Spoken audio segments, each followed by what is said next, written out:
अध्यक्ष महोदय, या सगळ्यामध्ये एक महत्त्वाचा मुद्दा अमित साटमजींनी पण मांडला की त्यांचा आणि माझा मतदारसंघ बाजूबाजूला आहे. एक गणेश नगर त्यांची सोसायटी, एक प्रेम नगर माझ्या मतदारसंघातले लोक आहेत.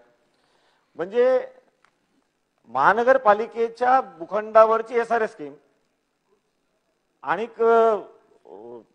ती मॉर्गेज पण झाली, त्याच्यामधलं स्कॅम पण डिटेक्ट झालं, त्याच्यानंतर अथॉरिटीजने ती ताब्यात पण घेतली जमीन. झोपडीधारक कुठे जाणार? त्याचं घर तुम्ही तोडलं, त्याला भाडं तुम्ही देत नाही, तर कमीत कमी एसआरए कडे काहीशे कोटी रुपये पडलेले आहेत. 2000 कोटी 2000 कोटी एफडी एसआरए कडे पडलेले आहेत. एसआरएने खर्च करून कमीत कमी आमच्या झोपड्या परत बांधून द्या मला.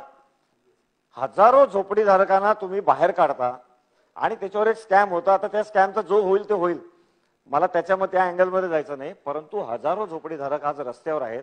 त्यांना कमीत कमी परत आणा. तुमच्याकडे पडून राहिलेले जे पैसे आहेत ते वापरा.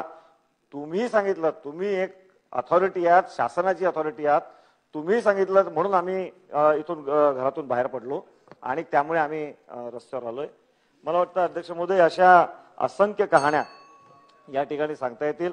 माझी या प्रस्तावाच्या माध्यमातून शासनाला, सरकारला विनंती आहे की या सगळ्या मुद्द्यांकडे घेतलेले धोरणात्मक निर्णय जे आहेत त्या संदर्भामध्ये आपण अंमलबजावणी लवकरात लवकर करावी. धन्यवाद.